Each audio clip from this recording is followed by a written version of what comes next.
Welcome to Truth Talk. It's that time again.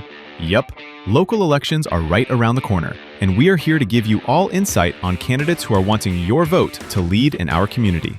Voters can look at these episodes as job interviews. These candidates are applying, and we, the voters, will decide who to hire. But you have to get out and vote. So let's get started, and please, don't forget to like our Facebook page and subscribe to our YouTube channel. Stay tuned for other upcoming episodes and stay informed. Hey everybody, thanks for joining us. We're here at Truth Talk, and today's guest I have Tom Ware, and Tom is running for City Council here in Arlington, Texas, and you are running in District 4, right? Correct. Okay, all right. Well, I have been having several just interviews just with folks, just different candidates. And my whole purpose is to kind of give an insight of the candidate themselves because, you know, you've been at forums, you got 1 minute, need 30 seconds. It's just crazy. I know when I ran, I ran a couple elections a few years back, and it was like, man, I wish I would have got that other thought out instead of this one. So this is just a good opportunity to really just talk about the candidate and who they are, and just to give the voters an idea of why you're running and who Tom Ware is. I know there's many people that know who Tom Ware is. You have been in strategic planning, you've been in zoning and developing, right? The Planning and Zoning Commission. And correct. So 5 years. 5 years there. Okay, I'm sure you've learned a lot being on that. I've learned a tremendous amount being on there, yes. Okay, so let's start with who Tom is, you know, just in some background, you know, what's your experience, and I know that you've been on planning and zoning, but what other experience do you have? And just, you know, just give us a quick background about who Tom is. Well, Tom's been an entrepreneur for most of his life. Actually, what got me here was a job with Tandy Corporation when I came over, and they brought me over here to be in the Office of American Handicrafts. Oh, okay. And because I had a background in that when I was a kid, I worked at the local hobby shop. Oh, okay. So we threw my biology degree out the window and went into business. Wow, that's a big difference. Yeah, it was, but I enjoyed the crafts business in general. My wife and I spent a lot of time in that business over the years, probably almost 30 years of what we did. Was embedded somehow into the crafts industry. Right. I stayed there long enough that I was, as some experience for you, I was on the board of directors of Craft and Hobby Association. It's a national, international association. At the time, it was one of the largest craft shows in the whole United States. We would fill up the Dallas Convention Center, the Anaheim Convention Center, much of Chicago when we went there. It was quite a big deal. And then Michael's Hobby Lobby and a few of those came along and just took the business right away from all of the independents, unfortunately. So that was a great deal of our business experience. I have leadership experience. I've been elected president of both the Optimist Club of Arlington and the Rotary Club of Arlington at different times. So there's that I cherish. It's both clubs are just phenomenal clubs. You've probably made a lot of connections there too. The pretty good amount of connections back in the Optimist program, especially when it was in its absolute heyday, and we had 1,500 kids playing football and 1,200 kids playing baseball. We got to meet a whole lot of people. It was fun. Didn't make them all happy all the time. But, probably 98% of them. You can't make everybody happy. That's for sure. Then, like I said, we've been here quite some time. We got a son that's an architect in Austin, and my daughter does web work for a company in Utah, but she does it from here at home. So Oh, nice. we get to keep our granddaughters around. Yeah. At least one of them at this point is still in Lamar High School. My other one is at the University of Arkansas. I got to see her over Easter weekend. Oh, great. So that was pretty wonderful. Well, that's great. Yeah. Great. And then when did you get on the planning and zoning? Planning and zoning was 5 years ago. Andy Peel, who's the current councilman, we talked a little bit, and I kind of mentioned that I was thinking about doing the council thing. And he said, well, good, because I'm going to put you on the Planning and Zoning Committee, and that's like the step to get Right. what the education you need Right, to understand. to be a council person. We get into a lot of what happens council-wise and get to know the people also. So that's a tremendous experience. So are you still on it right now? Yes, I am. Oh, okay. Yes. So if you're elected, do you stay on it? Or No, I would, oh, you have I would immediately be off of it. Yeah. And appoint someone to take my place because I'm place 4. Okay. So Okay. that would happen. And out of the 5 years, I've missed 3 meetings, and 2 of them have been the last 2 meetings, trying to keep up with forums Yeah. and such. So Yes. I'll be looking for somebody that's committed, excited, Yes. and ready to do the job. Yes, definitely, because there's a lot of moving parts here in Arlington. And like you said, I mean, experience does matter, and they need to at least have some kind of a level of understanding how things work Right. to make some sound decisions. That's for sure. Yeah. So, okay. So, I did go into like, okay, what kind of questions can I ask like different city council folks that are running? And so let me start with, because of your planning and zoning experience, like what specific changes would you make to ensure growth benefits exist with residents? I mean, how do you envision that having planning and zoning? I mean, do you think, how would you grow it, from a resident perspective? How would you make sure that it's not just benefiting developers, that it's also benefiting residents? I mean, how's that balancing act? Okay. I understand. Well, in every decision we made, we have to consider the neighbors around that. Even if they're several blocks down, you've got to look into that and say, is this going to cause traffic problems in the area? There's much more to look at than just whether the zoning is right or the building looks nice. There's much more to it. It takes a lot of study, and so to try to do Arlington right and the citizens right, you have to push for the very best quality that we can get. We have very little developable property right now. Yeah, that's true. It's just about gone. And so we've got to develop everything that's left to its highest and best use. That is the main, goal of a commissioner on planning and zoning.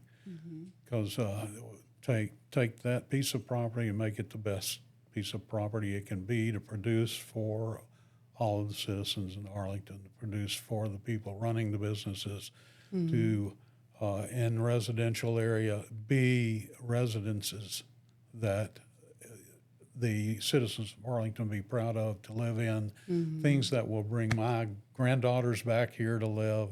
Right. That's one of the things I use to judge what I'm voting on is it going to bring them back here, because they're gonna want to be here. And so you look at a number of things while you're studying a case, and Do we have like a lot of infrastructures, like old buildings and stuff? I think we do, right? That can be repurposed or Well, there's a fair amount. There's a lot of shopping centers that could use that's a little right. help. That's right.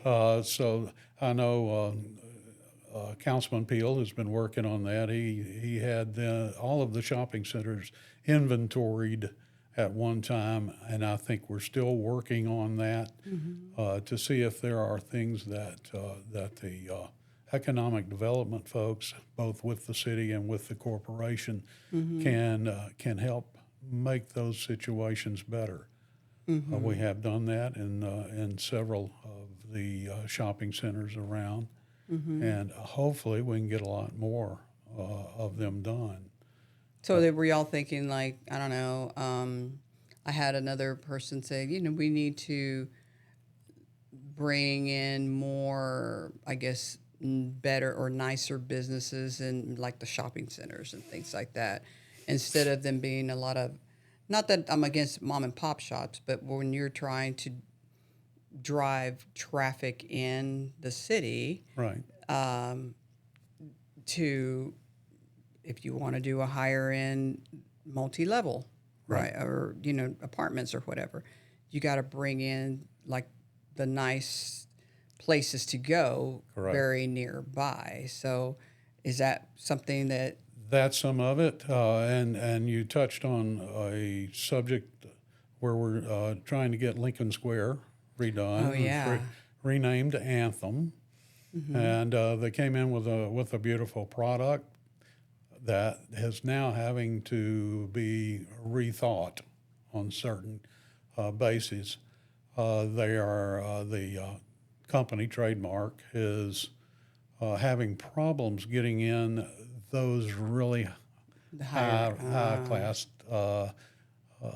retailers that we had hoped to pull in there.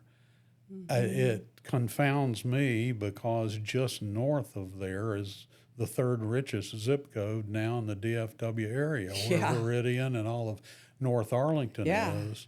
West Arlington over in my district is not a bad district either. No, it's not. I'm in your district, by the way. Yeah. Good. Yeah. Vote for me. Yeah. I'm in that district. The problem there was trying to get it adapted to what we can do now, and like I say, I'm confounded on this because I'm not sure that these people are looking at the new criteria, the new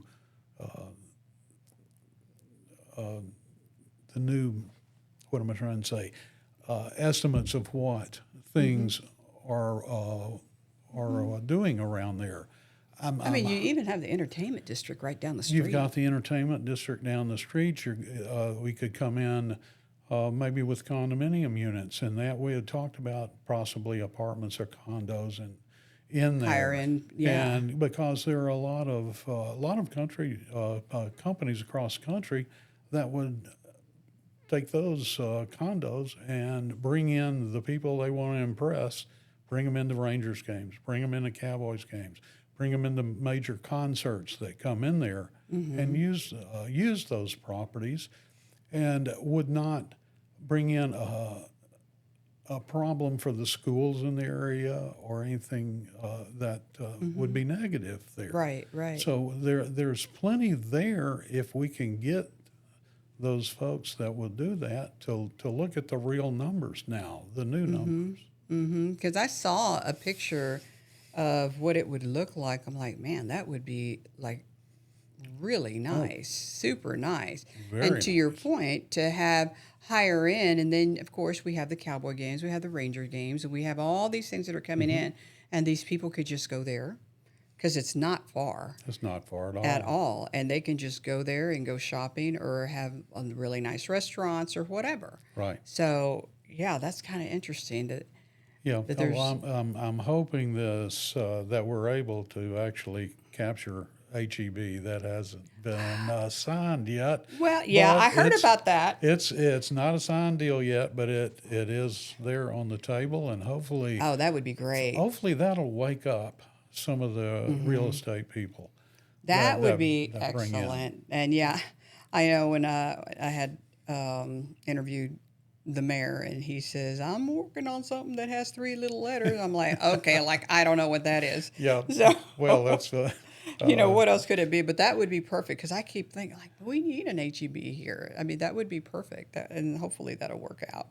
So, okay, so let's talk about public safety. Okay, what is the top 3 public safety priorities you believe that are in District 4? And, how would you measure the success or how to fix it or what would you do? Safety priorities. Well, for traffic safety, and it's all over the city as well as in District 4, is the people that just continue to run the red lights. Yeah, I know.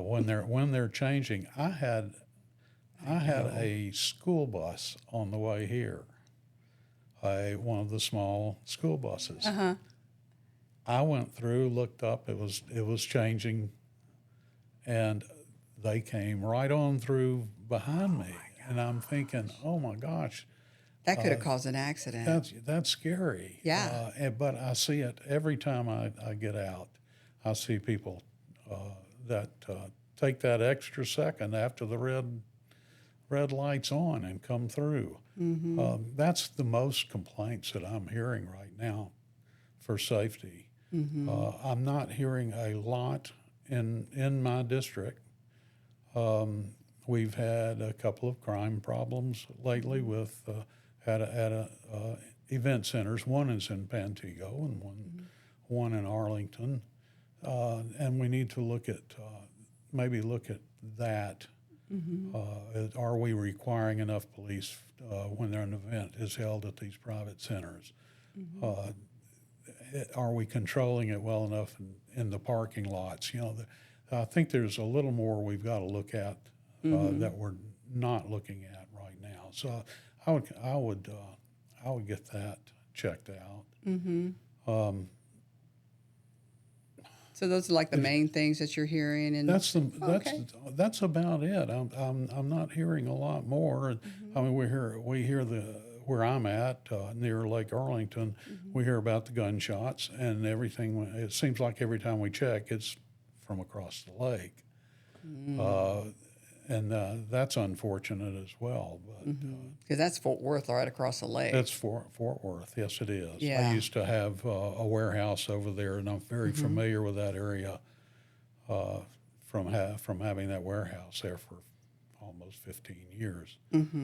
When we had to block off areas over there so that it wouldn't be a constant parade of cars on the weekend. Right, and so forth. right. So Fort Worth is looking at that now that they've finally figured out they own it. Yeah, that they own it, right? Okay. Let's talk about that. There's been several candidates talking about transit. And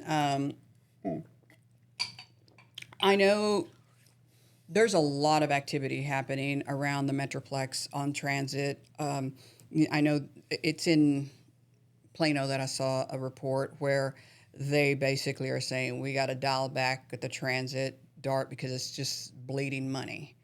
And Fort Worth has had transit like forever. And they're even kind of dialing back all of their transiting and so forth. So,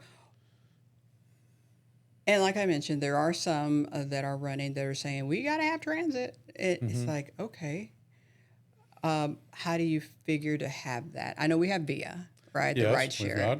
we've got VIA. And other cities around us are copying that. They're going to VIA also. Oh, they are? Okay, okay. So, I mean, what is your thoughts about having an actual bus line here in Arlington? We simply don't have the density. You need a full density, tighter area than we've got. We've got, areas. We don't have a true downtown and work out from that. Like a Dallas or Fort Worth, yeah. Right. Yeah. So that makes it extremely tough for us. The VIA situation has just worked out great. It desperately needs to go to 24/7, 365. I didn't realize it. It's what is it? It's just like it goes till like 9 at night or something like that, or 8 or 9. Okay. which means you can take it to a ball game, but you can't get home. Right. You got a $3 or $5 ride to the ball game, but when you leave, you got a $35 ride back home. So people are going to take their cars. If they're paying $40 Right. to get there and back, they'll pay $40 to park there and make it easier on themselves. Right. So we really need to look at that and expand that. Again, like everything we're going to talk about today is money. Yeah. So we've got to find the funds to be able to do that. I've had some of my handicapped friends that are complaining about HandyTran and have for some time now. We have got to give it some expansion too, and be able to get them a ride quicker than they can get it now. Yeah. They're in a hurry to get places too, so we need to take care of that. And then there's other there's still stuff on the horizon, and that we may have ended up blessed by not having a bus system all this time. Right. Plano, I don't blame them at all. I think DART may be trying to buy them back, but they were spending like $125 million a year Just to keep it going. and getting us maybe 60 or 80 million I know. worth of good out of it. Where DART is sitting in the middle of Dallas, and Dallas is putting in maybe 600 million a year, but they're getting 900 million. Yeah. Worth of, I mean, the density's there, like you said, it's there. So it's that's part of the problem. I think when the other cities outside of Dallas started looking at, and we're negative and they're positive, that can't help. Can't help keep DART going. Right, because it eats up your budget. Right. It's just going to eat it up. Our problem, our problem is not intra-city. Right. It's intercity. Right. We've got Right. three different North Texas transit systems, the two in Dallas, and Fort Worth, and you got to kick Denton in now because we're pretty much We're all solid all the way to Denton. How true is that? I mean, it's like you're on 30 and there's like no gap. There's always something Right. there. And yeah, you're right. Everything's just interconnected. So It needs to be solved from that standpoint. yeah, I totally agree with that. Okay, so let's kind of go to the budget. And so tell me your style on how to handle budgets, because in speaking with the mayor recently, and we talked about the shortfall that they had, and they did a really good job on having to, okay, what do we need to do? What do we need to change? Where do we need to adjust and things like that? Mm. So tell me your style of budgeting and how your approach is, and to ensure that, number one, that we are healthy from making sure that the stuff that we do have in our administration piece of it, that we need it, number one. Then, I mean, what is it? How is it that you would balance a budget? I would like to see the budget handled as if it was a brand new budget every year. Maybe you call it zero-based. Yeah, zero-based budget. Call it. And because it seems to me, when the city manager goes to every department and says, I need your budget for this year, they've got these little toys out there they may want to play with. So they're going to come back and they're going to say, well, it's going to cost us money, and something that the citizens will say, we can't let that go. So they've, and I think our departments do a wonderful job. I think our city manager is the best in the country. So that's part of our problem is we don't run a big old surplus every year, and in case we run into problems, they cut it pretty close on everything. So that's part of what happened last year or this year with the 6 million, I believe it was. Yeah. But we've got that situation where we don't have it to give. That's true. We don't. We worked down on taxes, and then all of a sudden it kind of caught It up had to go up. when Tad threw us at The every 2-year bad. thing, right? Yeah. Yes. Yeah. I think that kind of. Okay, so yeah, TAD, because I know it was a benefit for the residents, obviously, and because they went to every 2 years. I can't remember if that's changed. I think it's still every 2 years, and I know that there was a lot. It's like a double-edged sword, Right. when you look at funding. It benefits the residents, which is a good thing, but it does put pressures on the city because they're not getting the money like they were, or the school district isn't getting it like they were. So given that we are in that environment now, so to your point, you're saying that it gets right at the edge, like we're right there, balancing that budget, Yeah, right? you're looking at 1% or 2%, and I think the mayor's mentioned that before in some other places he's spoken. That when you cut it close, and then the rules change, it's going to cause a problem. Yeah. And that's what happened. Unless I'm wrong, I understood it as happening after we had done a budget. That's It's a yikes. that won't work. Right. Not for us as a city to be able to do our business correct. We've got to know ahead of time what's going on. Definitely. And that took ahead of time away from us. Yeah, that did, and I think in this last year there had to be a slight tax increase. Yes, 3 cent increase. Yeah, I think it believe. was something like that, and so, and nobody wants taxes increased, right? Nobody wants that, but I understand why it needed to be done. I guess the concern would be is that if we had to keep increasing every year, Right. that would be the big thing. Okay, so roads. Now we did get it as far as roads. We have a lot of roads, and I know I've seen roads where, oh gosh, when are they going to fix this one? We did get a bond last year that is specifically mostly for the roads. And so one of the things that I mentioned in some other interviews it's just that the more and more, like the Amazons, the FedExes, and the UPSs keep coming into our neighborhoods. I mean, it's wearing those down, and I think More commercial traffic. yeah, it is, and especially electric vehicles you are can heavier. thank my wife for a lot of that. Well, my house too.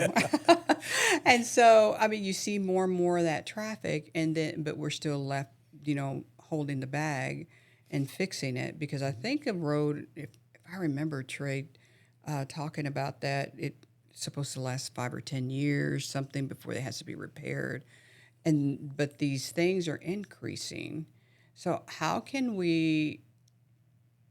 I don't know. How can we get away from us only holding the bag? Okay. I wish there was a way we could do that. And I'm not smart enough at the moment to come up with anything except to say FedEx or those folks, some kind of fee situation may have to go up for that to take place. But anywhere you raise money, you're raising the cost elsewhere. Right. So and we deliver all it. pay for that. Right. So, Right. so it's a conundrum. The road situation, yeah, it's probably 10, 15 years out before you have to start doing some repairs. According to trade, it is 50 years to replace. And that's a problem right now because when did most of the growth start and run for about 15 or 20 years for Arlington? 50 years ago. Yeah. Now it's like everything it's hitting all at once. So much at once. Yeah. Right. We in my district got a little jealous as we watched a lot of streets in the center of Arlington over the last few years being replaced. But we are getting some in District 4 now. I know my neighborhood was completely replaced a couple of 3 years ago, as well as one up by Arkansas on the lake up there, Waterwood. They're working on interlocking now. Okay. I heard about that. And I'm starting to already hear from people in Enchanted Lakes down south of us that it's their turn, by golly. So it needs to continue because the roads were in pretty darn bad shape in our neighborhood when they finally got fixed. And there's plenty around. We've still got not so much in my district, but in other districts. I think probably District 3, there's still a lot of roads with bar ditches. Well, I know over the east, and I talk about this all the time. East Arlington is like, wow, it needs help. And there's still areas over there with 2 lanes, old asphalt roads that need to be completely rebuilt and added to. So we've got other areas that need the work in Arlington. Right. I'm going to be as selfish as I can be for my constituents, but we've got a lot of work to do there. We do also have the 1/4-cent sales tax coming up, I believe, on this election.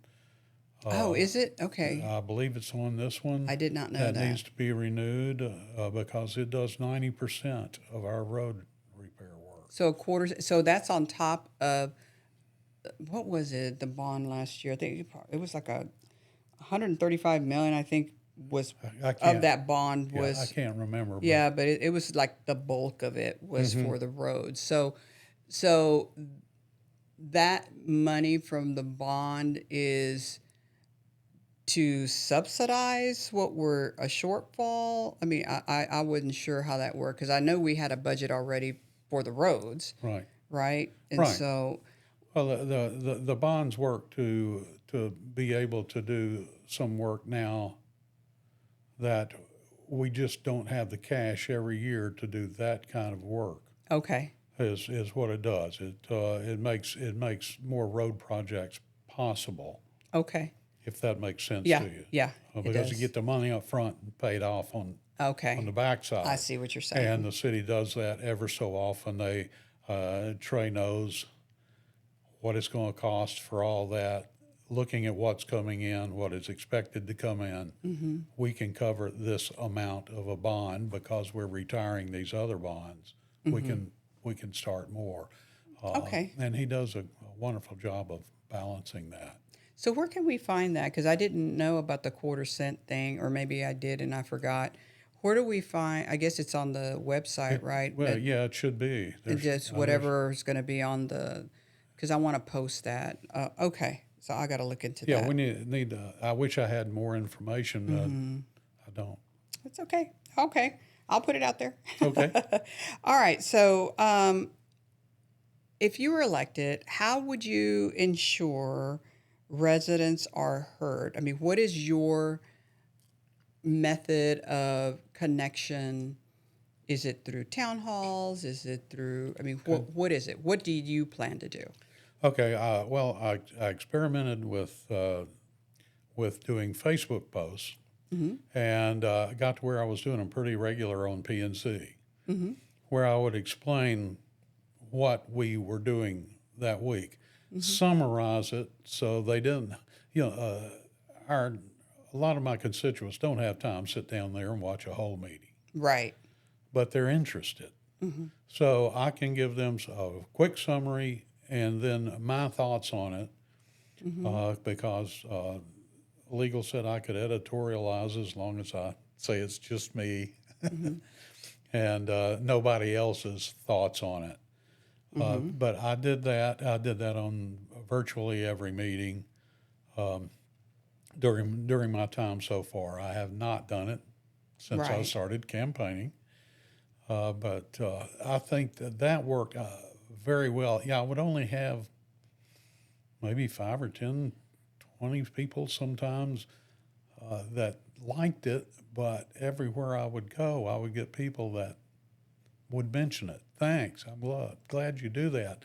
And I'm like, well, like it. What? And I'll Let me keep know. doing it. Yeah.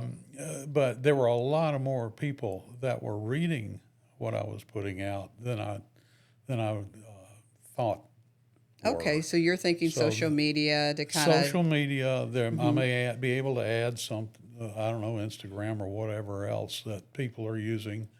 Facebook came easy to me. That's just that is my social media item. So maybe promote that if you get elected, then like, hey, this is where I'm yeah, going to keep you guys up to date. yeah, You and know? try to do. I'll try to do some very basic summary of the council meetings is that I can do.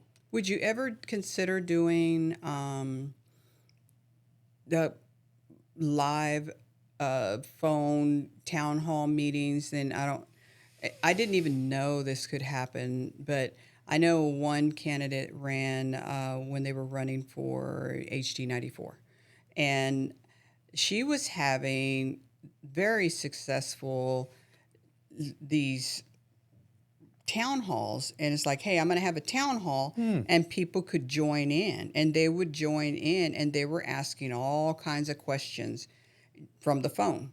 It wasn't a Zoom call or anything, it was just on the phone, and people were just, it was very successful, and it was not expensive at all according to what I heard. And I thought, that's a great idea, because people can just join in, like, hey, we're having a town hall, you want to join and hear what's going on. And so Right. that may be something. That might be something. I'd like to know more about that. If you Yeah, can fill yeah. me in on how it's done. I'm just looking at some other things. You have the town halls, but there may be once a quarter or twice a year. Right, We don't right. don't do many of those. But maybe a once a month lunch meeting somewhere where I move it around the district or That would and work. just invite people to come, and it will help the restaurant out. And maybe we can cover some things, preferably maybe for those neighborhoods. Try to keep it a general small area of the district, and do each one of them and move them around. I've That would thought be about good. that. I will have my campaign website will turn into a district website. Okay. I Okay. try to put stuff up there now for that, so it will translate pretty easy into a place to go find out some information or ask me questions. Okay. All right. So my other question is I mean, the last couple of questions actually.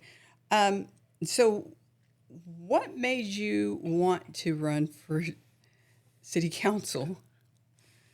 Well, it sounds so cliche to give back, that, and it's I've just watched the job for a number of years and different people doing it, and it kind of fascinates me.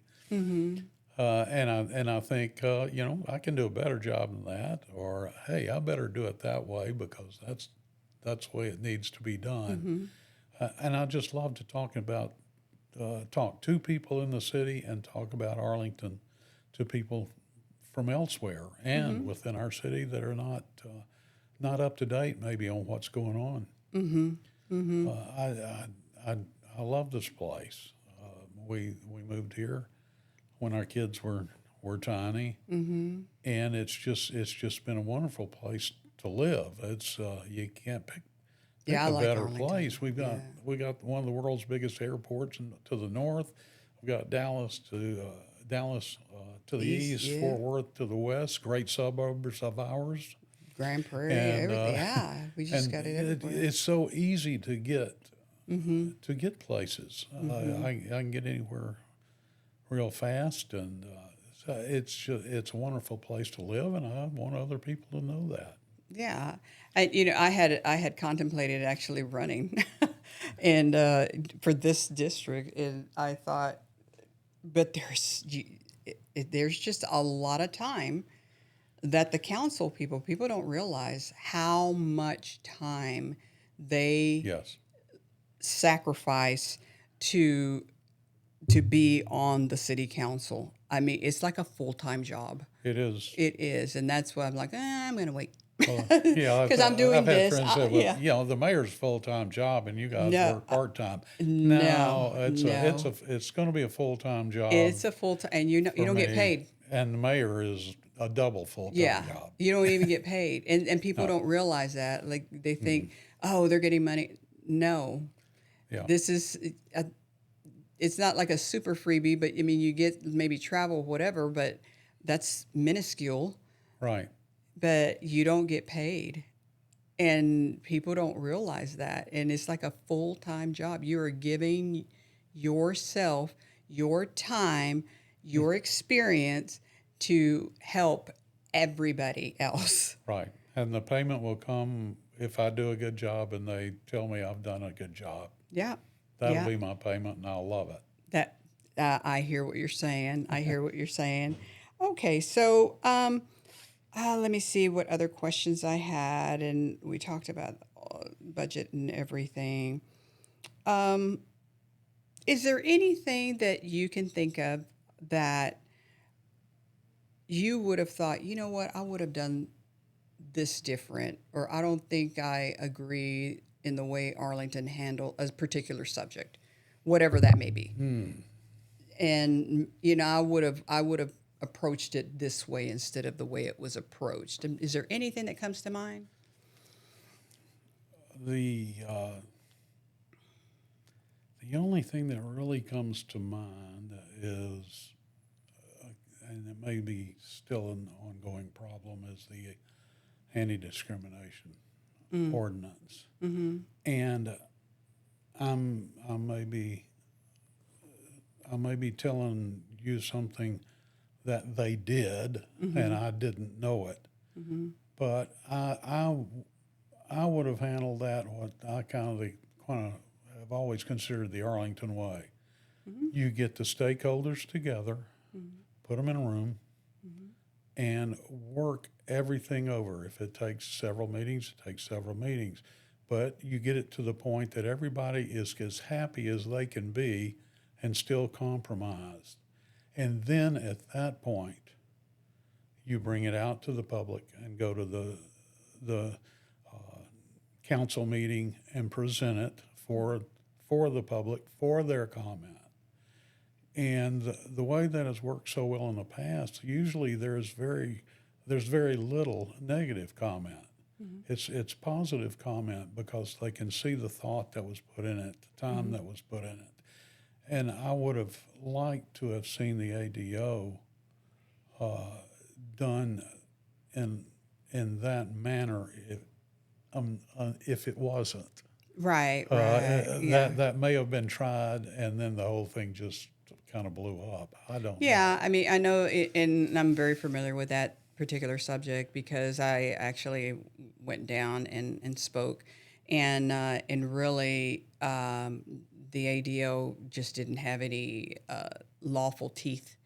Right. It couldn't be enforced the way it was, and because we are in the environment that we are with this administration, it basically is like, I mean, Mary even said it. I have seen where they were taking funding away, and we had $65 million on the. We got $65 million, and that's going to be pretty much instant homelessness, because it's for housing for the priority, and so I do like the resolution that they did because basically it's like, hey, you know what? Nobody gets discriminated.